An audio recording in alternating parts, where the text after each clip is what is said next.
एक बड़े और अमीर घर में आज जश्न का माहौल था। हर जगह रोशनी, फूलों की सजावट और संगीत गूंज रहा था। यह अन्विका का 18वां जन्मदिन था। बाहर से सब कुछ परफेक्ट लग रहा था, लेकिन अंदर उसके दिल में एक अजीब सी बेचैनी थी। उसकी नजरें बार बार भीड़ में सिर्फ एक इंसान को ढूंढ रही थीं।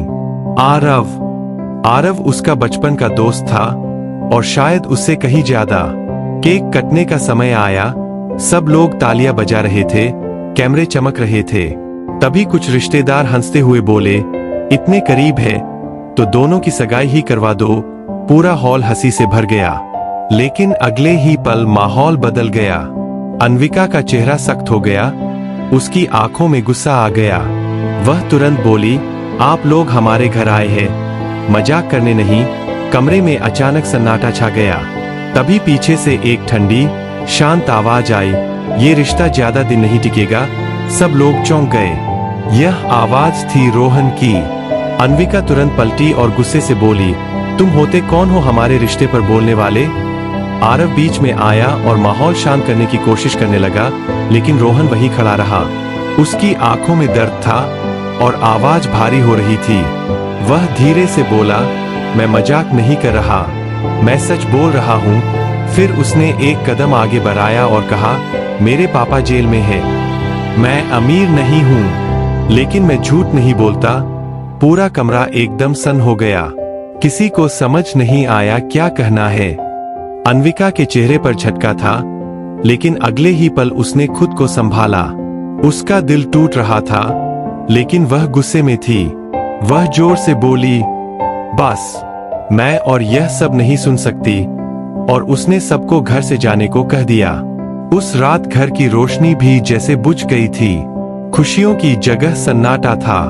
अन्विका अकेली अपने कमरे में बैठी थी और पहली बार उसे लगा कि उसका जन्मदिन कुछ तोड़ गया है। कुछ दिन बाद आरव फिर उसके घर आया। उसके हाथ में एक छोटा सा पैकेट था। वह शांत आवाज में बोला, उस दिन जो हुआ, गलत समझ लिया गया था। रोहन माफी मांगना चाहता है। पहले अन्विका ने साफ मना कर दिया, मुझे किसी से नहीं मिलना, लेकिन आरव ने हार नहीं मानी। वह बार बार समझाता रहा और आखिरकार अन्विका मान गई। कुछ समय बाद तीनों एक हॉटपॉट रेस्टोरेंट में बैठे थे। माहौल शांत था, लेकिन दिलों में हलचल थी। कोई ज्यादा बात नहीं कर रहा था। अन्विका चुप थी, आरव भी शांत था, और रोहन भी बस नीचे देख रहा था। खाना खत्म हुआ और सब बाहर निकल आए। तभी अचानक मौसम बदल गया। तेज बारिश शुरू हो गई। आरव ने जल्दी से एक छोटा सा छाता खोला। तीनों उसके नीचे थे, लेकिन उनके बीच दूरी साफ दिख रही थी। बारिश तेज होती जा रही थी, बूंदें उनके चेहरे पर गिर रही थीं और हवा ठंडी हो रही थी।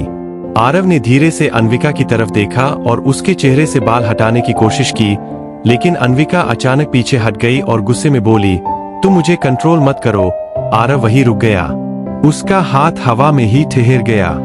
बारिश की आवाज तेज हो गई, लेकिन उनके बीच की खामोशी उससे भी भारी हो गई।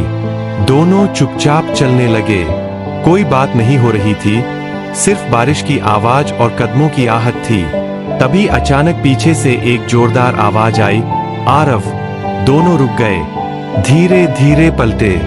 बारिश की तेज बूंदों के बीच एक ऐसा चेहरा खड़ा था जिसने सब कुछ बदलने की शुरुआत कर दी।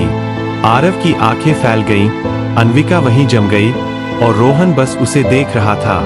उस एक पल में हवा जैसे रुक गई थी, और उसी पल के बाद उनकी जिंदगी कभी पहले जैसी नहीं रही। जो सच अब सामने आने वाला था, वह सिर्फ रिश्ते नहीं, बल्कि तीनों की पूरी किस्मत बदलने वाला था।